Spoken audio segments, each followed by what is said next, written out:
చిన్న ప్రార్థన విజ్ఞాపన ఉంది. ఒక కుటుంబం కోసం ప్రార్థన చేద్దాము. వారి పేరు వచ్చి గోపీనాథ్. చోళా ఫైనాన్స్లో పనిచేస్తున్నారు వారు. మా కోసం ప్రార్థన చేయండి, మా కుటుంబం కొరకు, మా పిల్లల భవిష్యత్తు కొరకు, ఆత్మ సంబంధమైన మార్గములో మా ఎదుగుదల కొరకు జరుగుతున్న ఈ ప్రార్థన సమయంలో మా కొరకు సంఘంలో ప్రకటించి ప్రార్థించమని ఒక సహోదరుడు అడిగాడు. ఆయన పేరు గోపీనాథ్. తిరువురులో ఉంటున్నారు, న్యూజివేడు. ఈ ప్రాంతములో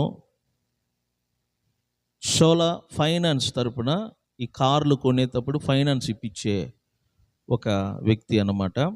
ఒకసారి ఆయన కొరకు మనం అందరం కలిసి వారి కుటుంబ సభ్యుల కొరకు, పిల్లల భవిష్యత్తు కొరకు ప్రార్థన చేద్దాం. అందరు కలిసి ప్రార్థన చేద్దాము. పరిశుద్ధుడా, నీకు వందనాలు, స్తోత్రములు తండ్రి. మా సహోదరులు గోపీనాథ్ వారి కుటుంబ సభ్యుల కొరకు ప్రార్థిస్తున్నాం. వారి పిల్లల భవిష్యత్తు కొరకు, వారి ఆత్మీయ జీవితంలో ఎదుగుదల కొరకు నీ సన్నిధిలో మొర్రపెడుతున్నాం ప్రభువా. వారిని ఆశీర్వదించండి. అదేవిధంగా వారు చేస్తున్న పనులంతటిని ఆశీర్వదించి వారి కుటుంబం పట్ల నీ చిత్తము ఏమై ఉన్నదో నెరవేర్చి నీ నామాన్ని మహిమపరుచుకోమని ప్రభువైన యేసుక్రీస్తు నామమున ప్రార్థన ద్వారా అడిగి వేడుకుంటున్నాము పరమ తండ్రి. ఆమేన్, ఆమేన్. మంచిది ప్రియులరా, ఈ సాయంత్రము ప్రభువైన యేసుక్రీస్తు నామమున మీ అందరికీ వందనాలు చెల్లించుకుంటున్నాను. ఈరోజు 13వ రోజు, అంతే కదా, 13వ రోజు. ఈ 13వ రోజు జరుగుతున్న ఈ కూడికలో దేవుని వాక్య భాగం ఏదంటే ఎఫెసీయులకు రాసిన పత్రికలో అధ్యాయం 1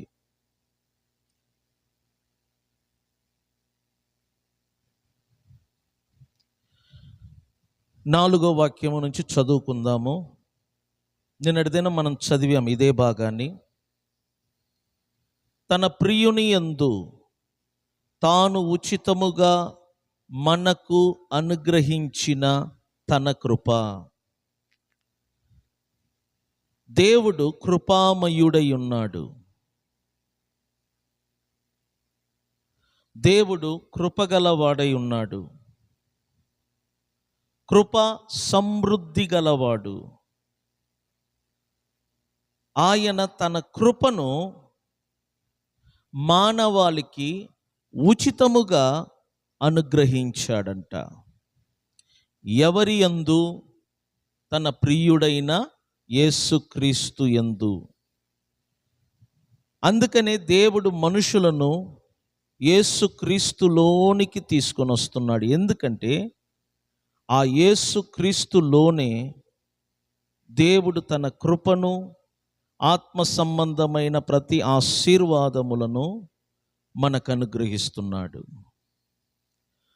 ఏ మనిషి యేసుక్రీస్తులోనికి అడుగు పెడతాడో దేవుని కృపను పొందుతున్నాడు, ప్రతి ఆశీర్వాదమును పొందుతున్నాడు. అందుకే క్రీస్తులోనికి రండి అని మనం పిలుస్తున్నాం. క్రీస్తులోనికి రాని వారందరూ కూడా దేవుని కృపను పోగొట్టుకుంటారు. దేవుడు అనుగ్రహించిన ఆత్మ సంబంధమైన ప్రతి ఆశీర్వాదములను పోగొట్టుకుంటారు. అందును బట్టి దేవుడు మనలను క్రీస్తులోనికి తీసుకొని వచ్చాడు. క్రీస్తు అనే పదానికి అర్థం ఏంటంటే అభిషిక్తుడు. క్రీస్తు ఒక వ్యక్తి. క్రీస్తు ఒక వ్యక్తి మాత్రమే కాదు, క్రీస్తు మనమందరము నివసించు ఒక స్థలమై ఉన్నాడు. అర్థం చేసుకోండి. క్రీస్తు అనే స్థలములోనికి తండ్రి అయిన దేవుడు మనలను తీసుకొని వచ్చాడు. మనము ఈ లోకములో జన్మించాం. ఈ లోకములో నుండి దేవుడు మనలను ఏర్పరచుకొని క్రీస్తు అనే స్థలములోనికి తీసుకొని వచ్చాడు. అర్థం చేసుకోండి. ఇప్పుడు మనము క్రీస్తు అనే స్థలములో నివసిస్తున్నాం కాబట్టి ఆత్మ సంబంధమైన ప్రతి ఆశీర్వాదములను మనం పొంది ఉన్నాం అని నమ్మాలి. దేవుడు తన ప్రియుని యందు మనకు అనుగ్రహించిన కృపను కూడా మనము పొంది ఉన్నాము అని నమ్మాలి. నమ్ముట నీ వలనైతే, చెప్పండి ఏమన్నాడు ప్రభు? నమ్ముట నీ వలనైతే సమస్తమును సాధ్యం. ఈ ఒక్క మాట చాలు బైబిల్ అంతట్లో. నమ్మకము లేని వానికి అన్నీ అసాధ్యముగా కనబడుతుంది. నమ్మిన వానికి అన్నీ ఎలా కనబడుతుందంట? సాధ్యము. సో నిన్న రాత్రి క్లియర్గా విన్నాం, దేవుడు తన కృపను క్రీస్తునందు మనకు ఉచితముగా అనుగ్రహించాడంట. ఇది మీరు మనస్సులో భద్రంగా దాచుకోవాలి. దేవుడు తన కృపను మనకు క్రీస్తునందు ఉచితముగా అనుగ్రహించాడు. మీరు నమ్మిన వారైతే ఏం చెప్తారంటే, తండ్రి నీ ప్రియ కుమారుని యందు మా కొరకు మీరు అనుగ్రహించిన కృపను బట్టి నీకు వందనములు స్తోత్రములని ప్రతిరోజు స్తుతించాలి. ఎందుకంటే కృప అర్హత లేని మనుషులకు అర్హతను కల్పిస్తుంది. కృప లేకపోతే దేవునికి మనం దగ్గర కాలేము. ఇప్పుడు చూడండి పౌలు ఏమంటున్నాడో, ఆ కృపకు మహిమ కీర్తి కలుగునట్లు. ఏంటంటే చెప్పండి, దేవుడు అనుగ్రహించిన ఆ కృపకు మహిమ కీర్తి. ఏంటంట? ఒకటి మహిమ, కీర్తి. ఇప్పుడు ఆయన కృప అనుగ్రహించాడు, ఓకే. అనుగ్రహించిన ఆ కృపకు మహిమ కలగాలి. దేవుడు మనకు అనుగ్రహించిన ఆ కృపకు కీర్తి కలగాలి. మహిమ కీర్తి కలుగునట్లు దేవుడు ఏం చేశాడో చూడండి.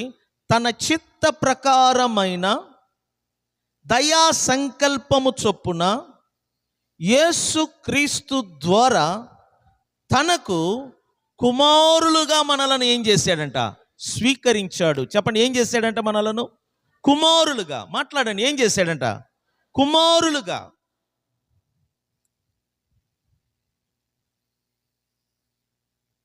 మూడవ వాక్యములో చూస్తే,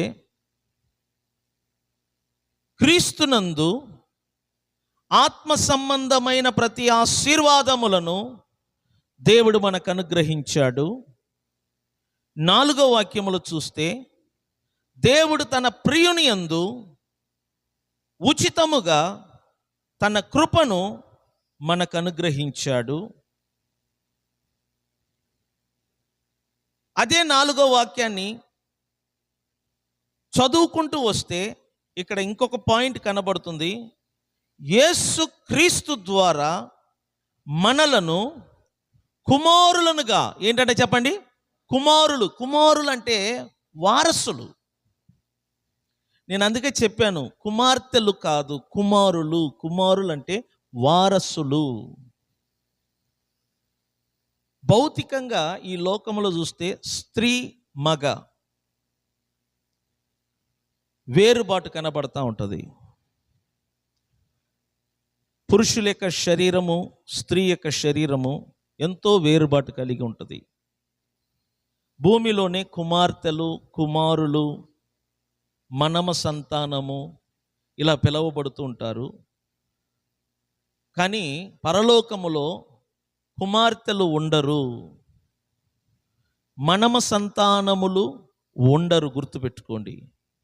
అది స్త్రీ అయినా సరే, పురుషులైనా సరే, దేవుడు స్త్రీలను కూడా ఎలా స్వీకరిస్తున్నాడంట? కుమారులుగా. ఎందుకంటే ఈ లోకములో స్త్రీలైన మీ శరీరము పురుషులైన మాకు వేరుబాటుగా ఉండవచ్చు, కానీ పరలోకములో మీ శరీరము ఎలా ఉంటుందో నాకు తెలియదు. కానీ నేను నమ్ముతున్నాను, మీరు కూడా కుమారులుగా పరలోకములో దేవునికి పిలువబడతారు. స్తోత్రం చెబుదామా? కుమారులంటే వారసులు. ఆడ మగ అనేది భూమిలోనే, అర్థమైందా? ఆడ మగ అనే భేదము ఎక్కడ ఉంటుందంట? భూమిలోనే. పరలోకములో క్రీస్తునందు పురుషుడైనా సరే స్త్రీ అయినా సరే అందరూ సమానత్వము కలిగి ఉంటారంట. దీని గురించి పౌలు గలతీ పత్రికలో ఒక మాట రాస్తాడు. నేను చదువుతాను, జాగ్రత్తగా మీరు గమనించండి. మీకు వాక్య భాగం చూపిస్తాను. 3వ అధ్యాయం, గలతీ పత్రిక అధ్యాయము 3,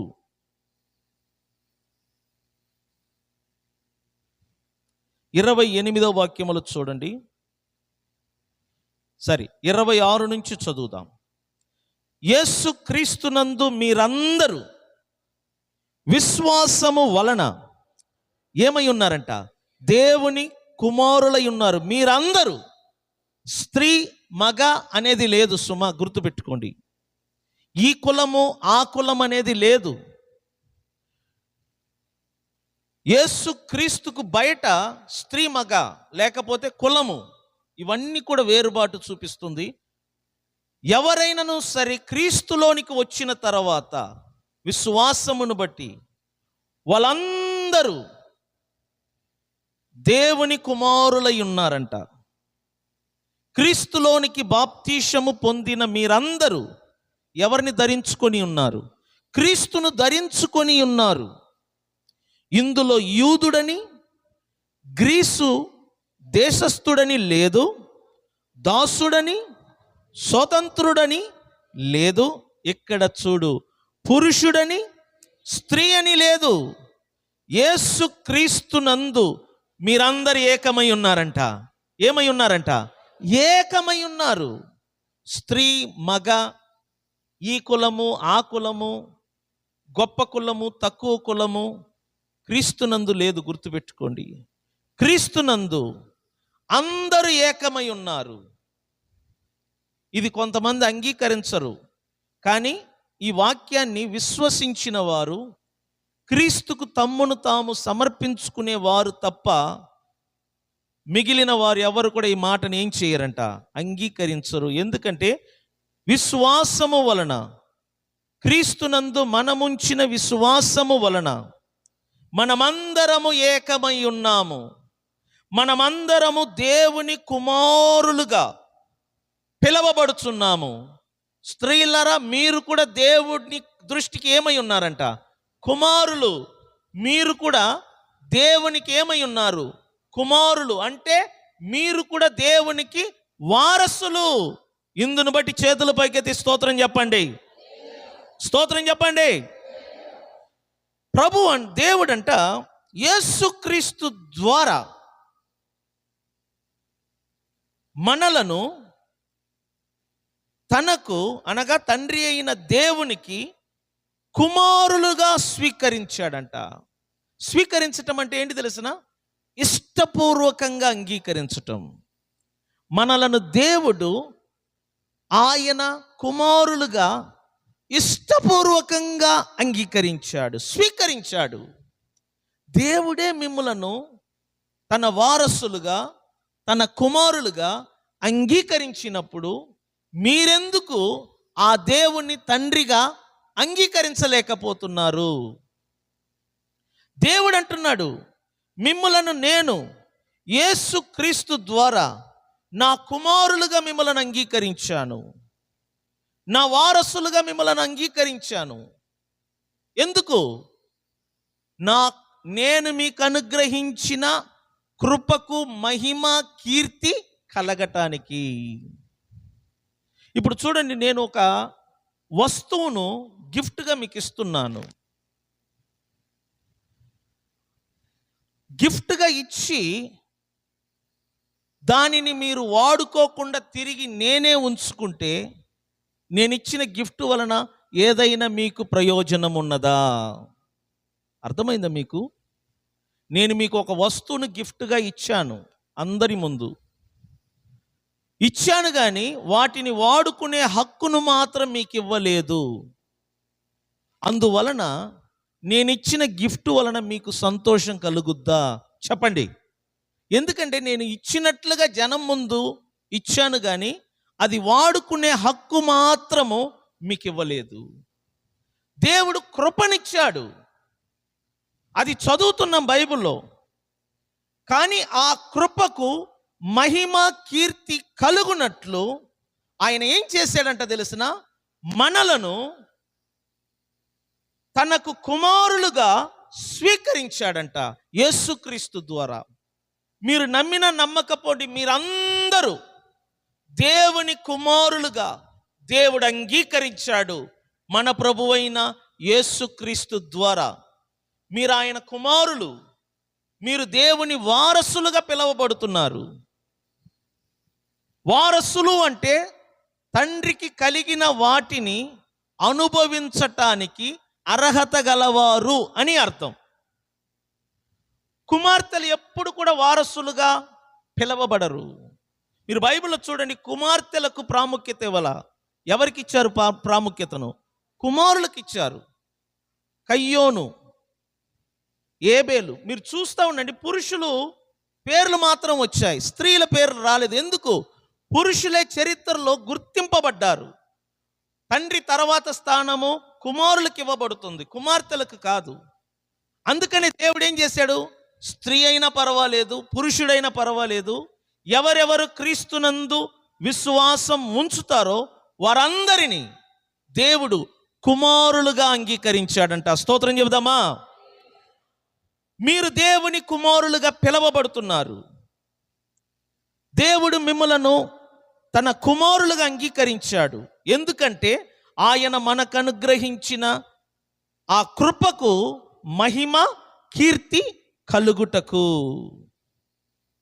మహిమ కీర్తి కలుగుటకు దేవుడు తన చిత్త ప్రకారమైన తన దయా సంకల్పము చొప్పున యేసుక్రీస్తు ద్వారా మనలను తనకు కుమారులుగా స్వీకరించాడు. మనలను తనకు కుమారులుగా స్వీకరించాడంట యేసుక్రీస్తు ద్వారా. యేసుక్రీస్తు ద్వారానే దేవుడు మనుషులను కుమారులుగా స్వీకరిస్తున్నాడు. యేసుక్రీస్తు లేకుండా దేవుడు మనుషులను తన బిడ్డలుగా స్వీకరించలేడు.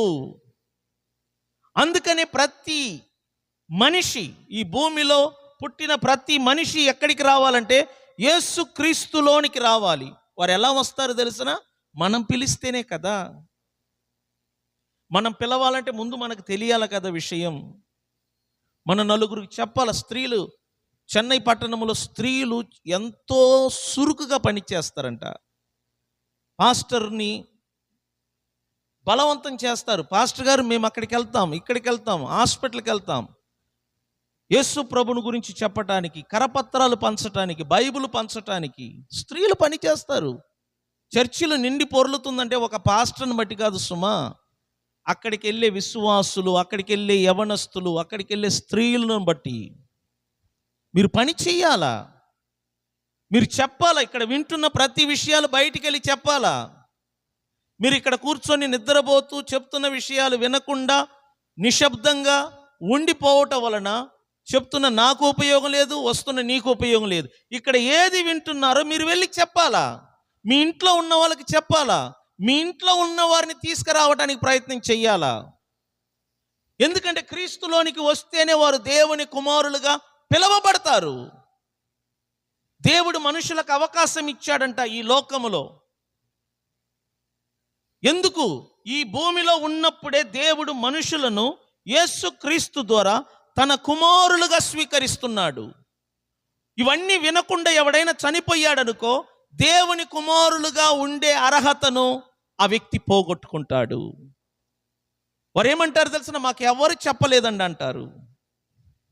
మన మీద నింద మోపుతారు. అందుకని మనం చెప్పాలా. ప్రభుని నమ్ముకోండి, చర్చికి రండి అని చెప్పాలా. కొంతమంది బద్ధకస్తులు ఉంటారు, సోమరిపోతులు ఉంటారు. కొంతమంది ఆత్మ సంబంధమైన బద్ధకం అంటారు. చర్చ్ అంటే రాబుద్ది కాదు, బాప్టిషన్ తీసుకొని ఉంటారు. అలాంటి చర్చికి రావాలంటే ఏదో ముళ్ళ కంపలో దూరినట్లుగా ఉంటుంది. వారికి చెప్పాలా, వారికి వివరించాలా. ఏదో ఒక రోజు వాళ్ళు వస్తారు. చూడు, అన్ని విషయాలకు పరిగెత్తుతూ ఉంటారు, ఎక్కడ చూసినా కనపడతా ఉంటారు. చర్చికి రావాలంటే కష్టపడుతూ ఉంటారు. కారణం ఏంటి తెలుసిన? ఆత్మ సంబంధమైన సోమరితనం, అది బద్ధకం. అది అట్టి వారికి దారిద్ర్యం అనే శిక్ష వస్తుంది. సోమరి బోతుల కంట దరిద్రము అందుబాటులో ఉంటుందంట.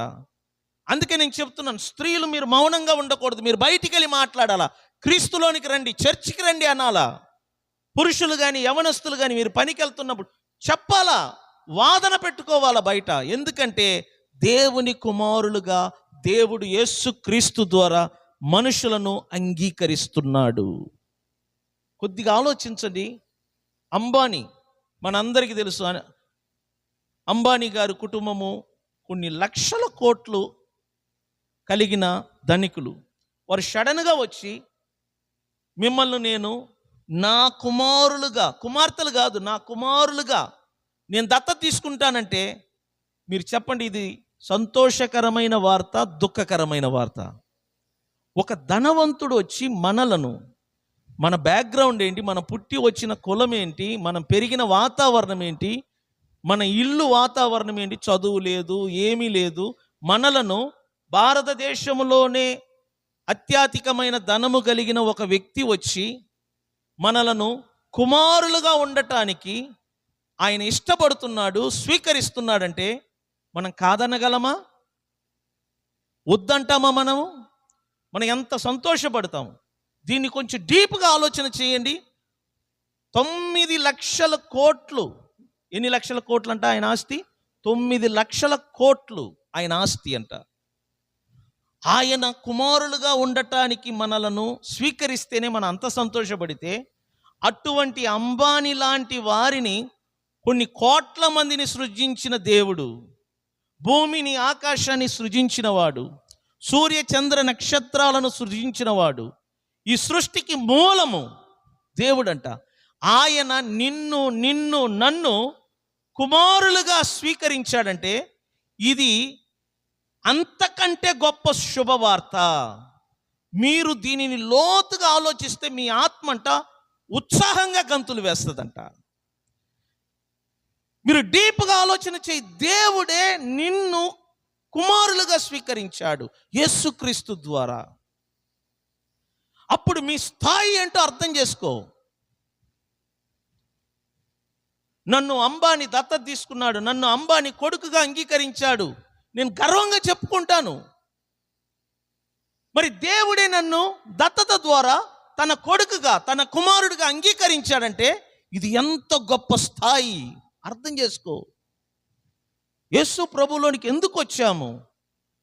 రావటం వలన మనకు కలిగే లాభం ఏంటి? చూడు, యేసు ప్రభువులో రావటం వలన మనకు ఎన్నో లాభాలు కలిగాయి. అందులో ఒకటి ఏంటంటే దేవుడు మనలను తన కుమారులుగా స్వీకరించాడంట. తన ఇష్ట ప్రకారంగా, తన చిత్త ప్రకారంగా, తన దయా సంకల్పమును బట్టి. చూసారా? అందుకే దేవుడు మనల్ని భూమిలో పుట్టింపచేశాడు. భూమిలో ఎందుకు మనం వచ్చాం? భూమికి ఎందుకు వచ్చాం? ఈ భూమిలో ఉండగానే దేవుడు నిన్ను నన్ను యేసుక్రీస్తు ద్వారా తన కుమారులుగా అంగీకరించాడు. ఇది క్రైస్తవులకు అర్థం కావట్లేదు. ఎందుకంటే వాక్యాన్ని డీప్గా ఆలోచన చెయ్యకపోవటం. ఆ లోతైన విషయాన్ని మీరు కంటే నేను చెప్తున్నాను, ఈ వాక్యం మీరు అర్థం చేసుకుంటే, నన్ను చూడండి, ఈ వాక్యము అర్థం చేసుకుంటే మీ గుడిసెను బట్టి మీరు బాధపడరు, మీరు హ్యాపీగా బ్రతుకుతారు. ఎందుకు తెలుసిన?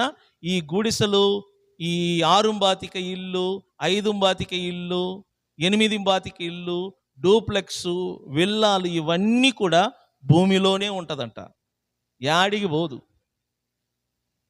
మొన్న విజయవాడలో చూసాం కదా, ప్రతి డూప్లెక్స్లోను, ప్రతి డాబాలోను, ప్రతి విల్లాలోను బురద నీరు చేరింది. పాములంట, కప్పలంట, విషపూరితమైన పురుగులంట. ఇంట్లో కుర్చీలు కానీ ఫర్నిచర్లు కానీ నీళ్ళలో తేలుతుందంట. కట్టిన వాళ్ళు ఆ ఇంట్లో ఉండలేక బయటికి పారిపోయారు. ఈ భూమిలో అన్నీ అలాగనే ఉంటాయి. అర్థమైంది నేను చెప్పేది? ఏది పోదు, అన్నీ అలాగనే ఉంటాయి.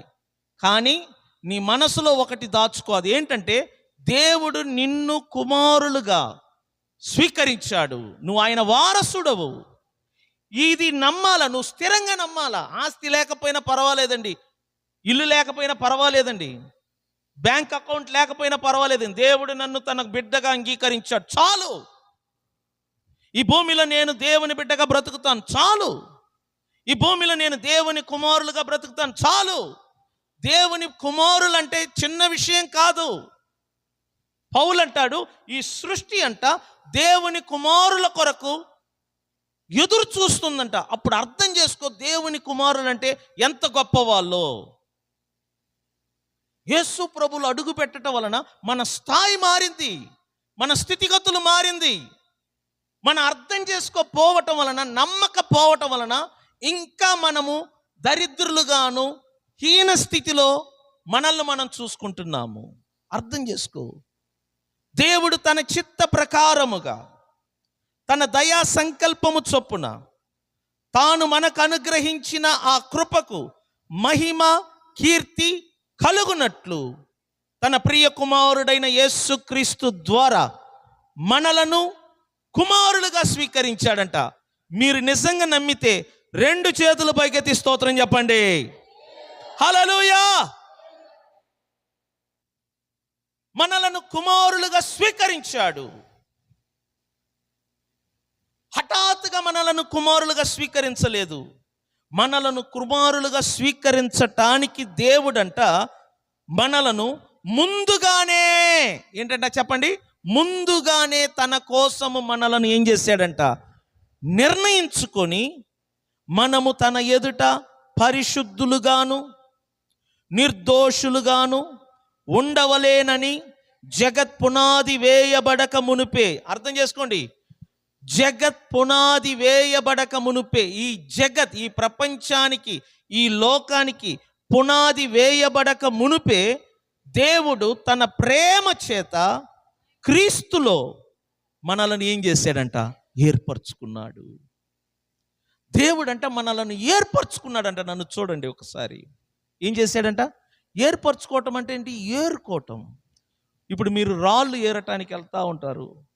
కొంతమంది కొన్ని గ్రామాలలో ఈ వర్షాకాలంలో ఏం చేస్తారంటే చెరువులలో గులక రాళ్ళను ఏరుతూ ఉంటారు. ఎందుకంటే వర్షం పడటం వలన కొన్ని ప్రాంతాలలో వజ్రము, ఈ రాళ్ళు దొరుకుతాయంట, వజ్రాలు. అందుకోసం ఏరుతూ ఉంటారు, వెతుకుతూ ఉంటారు. దేవుడు అంట మనలను ఏరారు. నేను చెప్తున్నాను, మీరంతటా ఇక్కడికి వచ్చి వాక్యం వినట్లేదు సుమా. మీకు తోబుట్టువులు ఉన్నారు, అన్నదమ్ములు ఉన్నారు, బాబాయిలు ఉన్నారు, వాళ్ళు రావట్లేదు చర్చికి. మీరెందుకు వస్తున్నారు? ఎందుకు తెలుసునా? దేవుడు మిమ్మలను ఏర్పరచుకున్నాడు. ఏర్పరచుకోవటం అంటే సెలెక్ట్ చేశాడు. దేవుడు మిమ్మల్ని ఏర్పరచుకున్నాడు. నేను కాదు మిమ్మల్ని ఏర్పరచుకుంది, పాస్టర్ గారు కాదు. దేవుడు మిమ్మల్ని ఏర్పరచుకున్నాడు. ఎప్పుడు తెలుసునా? ఈ జగత్ పునాది వేయబడక మునుపే. అర్థమైంది నేను చెప్పేది? ఈ జగత్ పునాది వేయబడక మునుపు అంటే దాని అర్థం ఏంటంటే నువ్వు ఇంకా పుట్టలేదు ఈ భూలోకములో. ఈ భూమిలో నువ్వు రాకముందే, ఈ భూమిలో నువ్వు పుట్టటానికి ముందే నిన్ను దేవుడు తన మహాప్రేమ చేత తన ప్రియ కుమారుడైన క్రీస్తులో ఏర్పరచుకున్నాడు. మీ అమ్మ నాన్నకు నువ్వు పుట్టిన తర్వాతనే నువ్వంటే ఏంటో వాళ్ళకు తెలుసు. తర్వాత నీకు పేరు పెట్టారు. కానీ నీ తల్లిదండ్రులకు పుట్టడానికి ముందే నువ్వు ఎవరో దేవుడికి తెలుసు. నువ్వు పుట్టిన తర్వాత నీకు పేరు పెట్టారు నీ తల్లిదండ్రులు. ఆ పేరు ఏంటో జగత్ పునాది వేయబడక మునుపే దేవునికి తెలుసు. మనందరి పేర్లు. నా మాట అర్థమైందా మీకు? ఎప్పుడు ఏర్పరచుకున్నాడంట దేవుడు? తల్లి గర్భము రూపింపబడక మునుపే దేవుడు మనల్ని ఏం చేశాడు అంటే దాని అర్థం ఏంటి? మన తల్లిదండ్రుల కంటే దేవుడు మనకేమై ఉన్నాడు? ముందు తండ్రి అయి ఉన్నాడు. ఈ భూమిలో పుట్టటానికి ముందే మనం దేవునిలో ఉన్నాం. తెలుసా? ఈ భూమిలో పుట్టటానికి ముందే మీరు దేవునిలో జీవిస్తున్నారు. ఈ భూమిలో పుట్టటానికి ముందే మీరు దేవునిలో ఉన్నారు. మీకు దేవుడు కొత్త కాదు, మీరు కూడా దేవునికి కొత్త కాదు. మీరేంటో దేవునికి తెలుసు. మీ గురించి దేవునికి బాగా తెలుసు. ఆయనే మీ తల్లిదండ్రుల ద్వారా ఈ భూమిలో పుట్టేటట్టు చేశాడు. ఆయనే నీ తల్లి గర్భములో నీకు శరీరాన్ని నిర్మించాడు. ఆయన చేతులు నీకు అవయవాలను తయారు చేసినది. దేవుడు నీకు కొత్త కాదు. నీ తల్లిదండ్రుల ద్వారా నువ్వు ఈ భూమిలోనికి రావటానికి దేవుడే కారకుడు. ఎందుకు దేవుడిని నీ భూమిలోనికి తీసుకొని వచ్చాడు? ఎందుకంటే నువ్వు ఈ భూమిలో ఉండగా తన కుమారుడైన క్రీస్తును తెలుసుకోవటానికి, క్రీస్తును గురించి నువ్వు తెలుసుకోవాలి. క్రీస్తును గురించి నువ్వు పరిపూర్ణంగా తెలుసుకోవాలి. ఆయన వలన నీకు దేవుడు అనుగ్రహించిన ప్రతి ఆశీర్వాదములను ఈ భూమిలోనే మీరు తెలుసుకొని ఆ క్రీస్తును రక్షకుడుగా, ప్రభువుగా ఈ భూమిలో మీరు అంగీకరించి ఆయనకు మీ హృదయములో స్థానం ఇచ్చినప్పుడు మీరు రక్షించబడి దేవుడు తన కుమారుడైన క్రీస్తు ద్వారా మిమ్మలను కుమారులుగా భూమిలో ఉన్నప్పుడే స్వీకరిస్తాడు. ఇక్కడ స్వీకరించబడిన మీరు యుగ యుగాలు నిత్యత్వం నిత్యత్వం అంటే ఏంటి తెలుసునా? ముగింపు లేని సంవత్సరాలు మీరు దేవునికి కుమారులుగా ఉండి దేవునితోనే నివాసం చేస్తారంట. స్తోత్రం చెబుదామా? భూమిలో దేవుడు మనలను పుట్టించింది మగపిల్లలు ఆడపిల్లలు పెళ్ళిళ్ళు చేసుకొని పిల్లలను కానీ వాళ్ళని చదివించి చావటానికి కాదు. అది కాదు జీవితం. అది ఒక చిన్న ఎంట్రుక వంటిది. జీవితంలో ఒక చిన్న ఎంట్రుక లాంటిది మనం చేసే పనులన్నీ. అసలైన ఈ భూమిలో జన్మించుటకు కారణం ఏంటంటే క్రీస్తును మనం తెలుసుకోవటానికి ఈ భూమిలో. అప్పుడు దీనిని బట్టి అర్థం చేసుకో, కోట్లాది మంది క్రీస్తును తెలుసుకోకుండా, క్రీస్తును నమ్మకుండా ఈ భూమిలో నుండి వారు చనిపోతున్నారు. వారి ప్రాణాత్మ నేరుగా పాతాళానికి వెళ్తుంది. అక్కడ వారు శిక్ష అనుభవిస్తున్నారు. అక్కడికి వెళ్ళిన వారందరూ తిరిగి భూమిలోనికి వచ్చి క్రీస్తును అంగీకరించాలని కోరుతున్నారు, కానీ వారికి దేవుడు పర్మిషన్ ఇవ్వట్లేదు. కానీ మనం ధన్యులం. ఎందుకంటే మనము లోక జ్ఞానములో అభివృద్ధి లేని వారైనను సరే దేవుడు మనలను ఈ లోకములో ఉండగా ఏర్పరచుకున్నాడు. స్తోత్రం చెప్పండి. చిన్నప్పటి నుంచి చూడు, ఎందుకు నీ కుటుంబం చర్చికి వస్తుంది? ఎందుకు నీ పిల్లలు వస్తున్నారు? ఎందుకు మీ ఇంటి ప్రక్కన వారు రాకపోయినా మీరెందుకు వస్తున్నారంటే దేవుడు మిమ్మల్ని ఏం చేశాడు?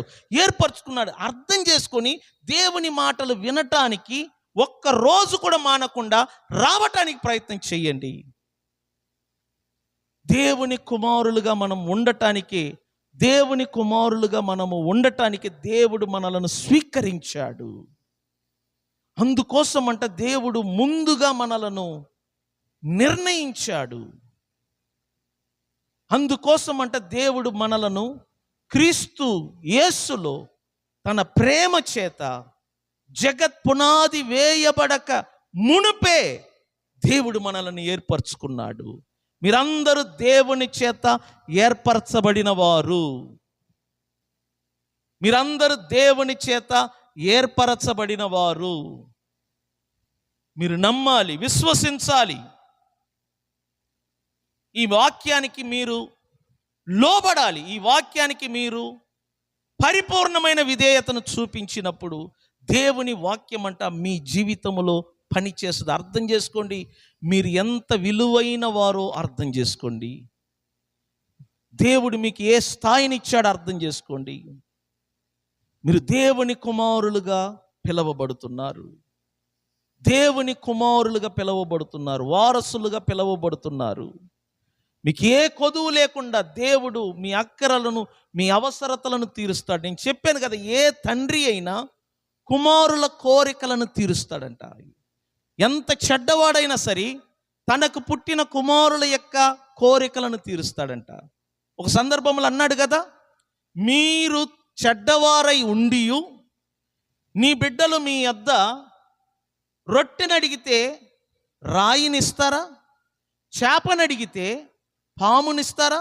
మీరు చెడ్డవారై ఉండి మీ పిల్లలకు మీరు మంచి ఈవులను, ఈవంటే గిఫ్ట్ అన్నమాట, మంచి వరములను ఇవ్వటానికి మీరు ఇష్టపడుతున్నప్పుడు మీ పరలోకపు తండ్రి వారికంటే శ్రేష్ఠుడు కదా, మంచివాడు కదా.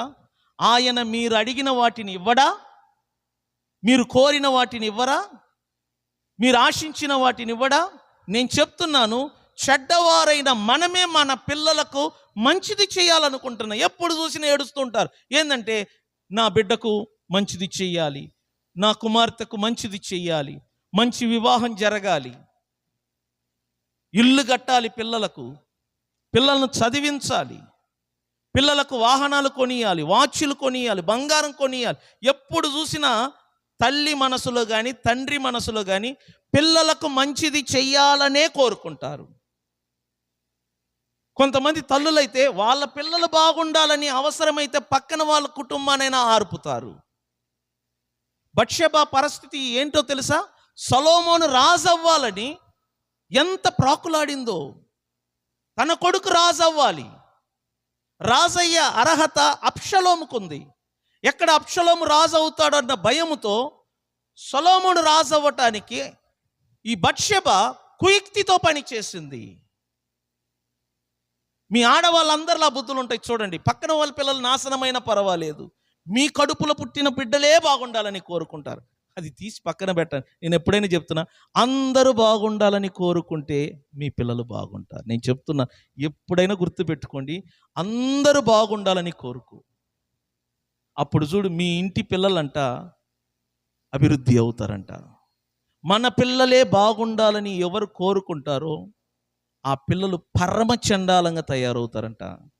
నేను చూశాను కొన్ని కుటుంబాలలో, అలాంటి స్వభావము కలిగిన కుటుంబాలలో నేను చూశాను. మద్రాసులో చూశాను, చనుబండలో బోలెడు మంది ఉన్నారు, నేను పేరు చెప్పను. అలాంటి స్వభావము కలిగిన వాళ్ళన్ని కుటుంబాలు కానీ పిల్లలు కానీ దెబ్బలు తిన్నారు. దాన్ని ఏమంటారంటే స్వార్థం అంటారు. దేవుని గుణలక్షణం కాదు. అందరూ బాగుండాలి, అందరూ మన పిల్లలు అన్న మైండ్ సెట్ కలిగి ఉండండి.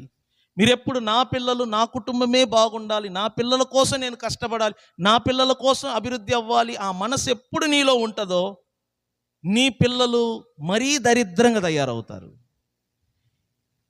ఇది ఖచ్చితంగా నేను చెప్తున్నాను. దేవుడంట చెడ్డ వాళ్ళ మీదను, చెప్పండి, మంచి వాళ్ళ మీదను సూర్యుని ఏం చేస్తున్నాడంట? దాని అర్థం ఏంటి?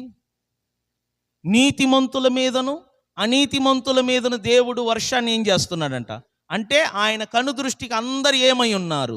సమానము. మనం చూడు, చెడ్డవారై ఉండినను మన పిల్లలు మేలు కోరుతున్నాం కదా, మన పిల్లలకు మంచిది చేయాలని కోరుతున్నాం కదా. చెడ్డవారైన మనమే మన పిల్లల విషయంలో అంత శ్రద్ధ వహిస్తే దేవునిలో ఏ చెడు లేదు సుమా. దేవునిలో ఏ మాత్రం చీకటి లేదు, దేవునిలో ఏ మాత్రము కల్మషం ఉండదు, దేవునిలో ఏ మాత్రము స్వార్థం ఉండదు. అంత మంచి దేవుడు మనలను తన బిడ్డలుగా స్వీకరించాడు కదా. మనకు మంచిది చెయ్యాలని ఆయన కోరుకోడా? చెప్పండి. మనలను పోషించాలని ఆయన కోరుకోడా? మనకు మంచి ఇల్లు కట్టి పెట్టాలని కోరుకోడా? మంచి వాహనాలు ఇవ్వాలని కోరుకోడా? నీ బిడ్డలకు నువ్వు ఎలా మంచిది చేయాలని కోరుకుంటున్నావో, మీరందరూ ఆయన బిడ్డలు గనుక మీకు కూడా దేవుడు అలాగనే చెయ్యాలని కోరుకుంటాడని అర్థం. పేతురు అన్నాడు కదా, మీ పట్ల దేవుడంట ప్రతిరోజంట ఆలోచిస్తూ ఉంటాడు. పేతురు అంటాడు, మీ గురించి ఆయన చింతించుచున్నాడు. మన కోసం ఏం చేస్తున్నాడంట? చింత అంటే ఏంటి? మన తల్లిదండ్రులు ఎప్పుడు చూసినా పిల్లల కోసం పిల్లల కోసం పిల్లల కోసం. నన్ను ఫోన్లు అడిగిన వాళ్ళందరూ కూడా మా పిల్లల కోసం, మా పిల్లలకు పెళ్ళిళ్ళు అవ్వాలి, మా పిల్లలకు ఉద్యోగాలు రావాలి, మా పిల్లలు బాగుండాలి. ప్రతి తల్లిదండ్రులు అడిగే ప్రార్థన, విజ్ఞాపన దేనికోసం అంటే వారి పిల్లల కోసం. అదేవిధంగా దేవుడు ఎప్పుడు చూసినా మన గురించి ఆలోచిస్తున్నాడు, మన గురించి చింతించుచున్నాడు. నీ గురించి దేవుడు చింతించుచున్నాడు. ఎందుకంటే ఆయన మిమ్ములను తన కుమారులుగా స్వీకరించాడు. నీ పేరేంటో తెలుసు, నీ బ్యాక్గ్రౌండ్ ఏంటో తెలుసు, రేపు నీకేం జరగబోతుందో తెలుసు, నీకు ఎటువంటి మరణము రాబోతుందో తెలుసు, నీ భవిష్యత్తు ఏంటో తెలుసు, నీ గతం ఏంటో తెలుసు, నీ వర్తమానం ఏంటో తెలుసు. నువ్వు తల్లి గర్భములో 9 నెలలు ఎలా బ్రతికావో నీ దేవునికి తెలుసు. ఆయనకి మరుగైనది ఏదీ లేదు. ఆయన నీ తండ్రి. నేను చెప్తున్నాను, రేపు నా అవసరతలన్నీ ఆయనకు తెలుసు, ఎల్లుండి నా అవసరతలన్నీ ఆయనకు తెలుసు. వచ్చేవారు నా అక్కరలన్నీ ఆయనకు తెలుసు. ఆ అక్కరలు అవసరతలన్నీ నాకు అందేటట్లుగా సహాయము చేయటానికి దేవుడంట ఎవరో ఒకరిని పుట్టించి ఉంటాడంట. స్తోత్రం చెబుదామా? చెడ్డ వాళ్ళకే దేవుడు వర్షాన్ని కురిపిస్తున్నాడు, అనీతిమంతులకు దేవుడు వర్షాన్ని కురిపిస్తున్నాడు. మనం ఆయన బిడ్డలమండి. అర్థం చేసుకు, దేవుడు మనలను తన కొడుకులుగా, తన కుమారులుగా స్వీకరించాడు. మనకు మంచే చేస్తాడు. నేను ఒక ప్రశ్న అడుగుతున్నాను, చెప్పండి. దేవుడు నాకు, నా కుటుంబానికి మంచి చేస్తాడు అని మీలో ఎంతమంది నమ్ముతున్నారు?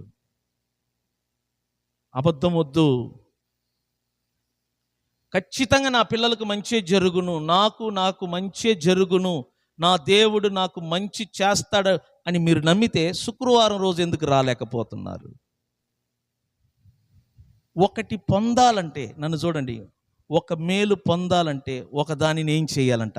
దాన్ని తెగింపు అంటారు. సమర్పణ అంటే ఏంటి? వదలటం. ఒక పెద్ద చేపను పట్టాలంటే నీ గంపలో ఉన్న చిన్న చేపను పెద్ద చేపకు ఎర్రగా వెయ్యాల. వామ్మో, ఈ పక్కిలు భలే టేస్ట్ ఉంటుందని దీన్ని దాచుకుంటే నీకు పెద్ద చేపలు ఏడ దొరుకుతాయి? అర్థమైంది నేను చెప్పింది? ఏమంటారు మన భాషలో ఇక్కడ?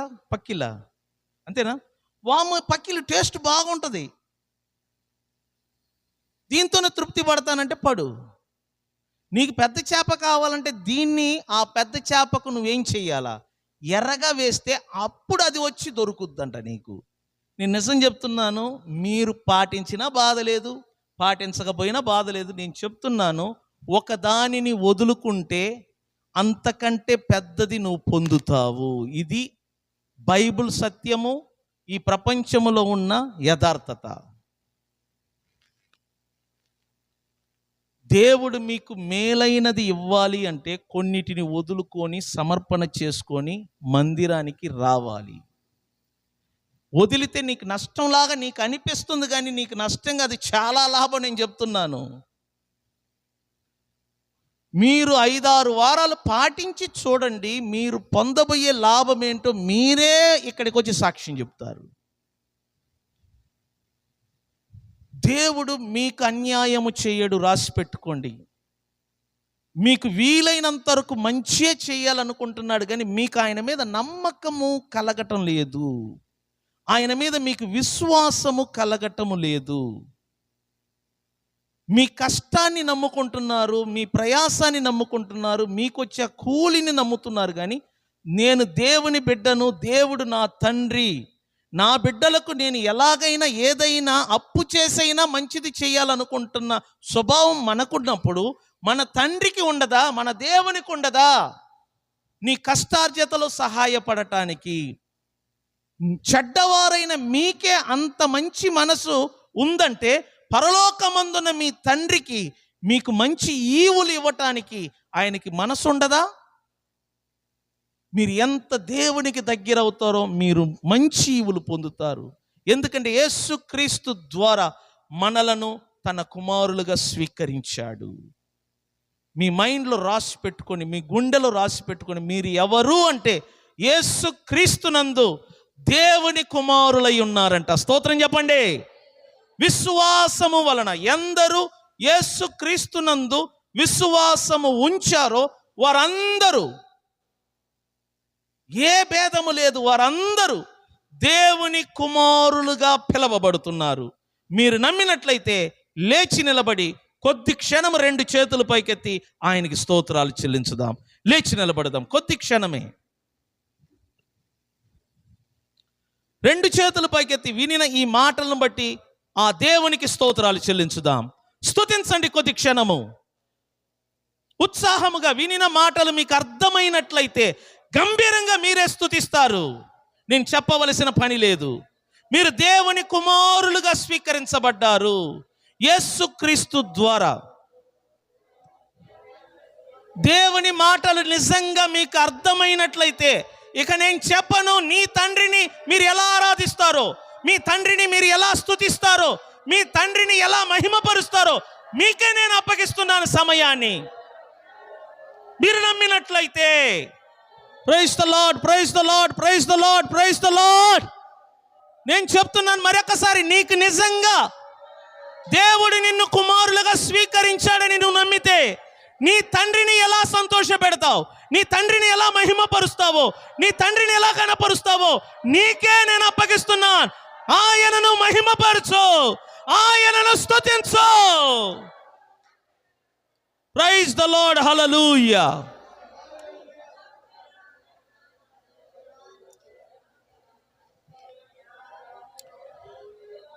హల్లెలూయా, స్తోత్రములు. యేసయ్యా నీకే వందనాలు, స్తోత్రం.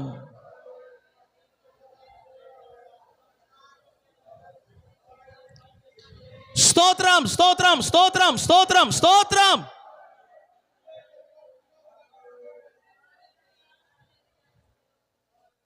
ప్రైజ్ ద లార్డ్, హల్లెలూయా. సంగమ నేను ముగిస్తున్నాను, అర్థం చేసుకోండి. చెడ్డవారైన మనమే మన పిల్లలకు మంచి ఈవులను ఇవ్వటానికి ఇష్టపడుతున్నామంట. మరి పరలోకమందున్న మన తండ్రి, ఎంతమంది నమ్ముతున్నారు పరలోకమందున్న దేవుడు మనకేమై ఉన్నాడు? నేను అడుగుతున్నాను, ఎంతమంది నమ్ముతున్నారు పరలోకమందున్న దేవుడు మనకు తండ్రి అయిని? అలా మీరు నమ్మినట్లయితే ఒక్కసారి చేతులు పైకెత్తి ఆ తండ్రికి స్తోత్రము చెల్లించండి. హల్లెలూయా. నాకు ఏ అనుమానం లేదండి, నేను నిజం చెప్తున్నాను, నాకు అనుమానం లేదు. పరలోకమందున్న దేవుడు నా తండ్రి, నన్ను స్వీకరించాడు యేసుక్రీస్తు ద్వారా. అలాగనే నేను కూడా ఆ తండ్రిని అంగీకరిస్తున్నాను నా తండ్రి అని. నేను దేవుని వారసుని అని నమ్ముతున్నాను. కాబట్టి నా అక్కరలు కానీ నా అవసరతలు కానీ ఆయన చూసుకుంటాడు, నేను నమ్ముతున్నాను. నాకు ఎప్పుడు ఏది కావాలనో తగిన కాలమందు తగిన సమయమున ఆయన నాకు సహాయం చేస్తాడు. ఎందుకంటే ఆయన నా తండ్రి. నేను బాధపడటం ఆయనకి ఇష్టం లేదు. నాకు 2 కుమారులు 1 పాప, నా 3 బిడ్డలు బాధపడటం నాకు ఇష్టం లేదు. వారు ఆశించినది, వారు కోరినది నేను కొనిస్తాను. ఎందుకంటే నా వారసులు, నా బిడ్డలు. ఒకవేళ నా దగ్గర డబ్బులు లేకపోయినా నా బిడ్డలు ఏదైనా కోరితే అప్పు చేసైనా కొనిస్తాను. ఎందుకు? నా బిడ్డలు, నా కుమారులు. నాకే అలాంటి మనసు ఉంటే పరలోకమందున్న దేవునికి ఇంకా ఎంత మనసు ఉంటుందో ఒక్కసారి అర్థం చేసుకో. నాకు ఏదైనా అక్కర, ఏదైనా అవసరత ఉంటే నా తండ్రి ఊరుకుంటాడు అనుకుంటారా? ఆయన ఊరుకొని ఉండడు, నేను చెప్తున్నాను. ఎందుకంటే ఆయన జీవము గల దేవుడు, సజీవుడు. నేను చెప్తున్నాను, నా అక్కరలను నా అవసరతలను దిగి వచ్చి తీరుస్తాడు. అది నా నమ్మకం. ఎవరి ద్వారైనా, ఎక్కడ నుంచైనా, ఏ మూల నుంచైనా, ఏ దేశంలో నుండైనా మన అవసరతలను తీర్చువాడు మన తండ్రి. ఆయన మన కంటికి కనబడకపోవచ్చు కానీ ప్రతి క్షణం ప్రతి గడియ మనము దేవునిలో బ్రతుకుతున్నాం, దేవునిలో జీవిస్తున్నాం. బైబిల్ చెప్తుంది, మీలో ఎవరు కూడా ఆ దేవునికి దూరముగా లేరు. మీకు ఆయన దూరంగా లేడు, మీకు ఆయన సమీపస్థుడై ఉన్నాడు. నువ్వు చూస్తున్న ఆకాశం ఆయన సింహాసనం, నువ్వు బ్రతుకుతున్న ఈ నేల ఆయన పాదపీఠము.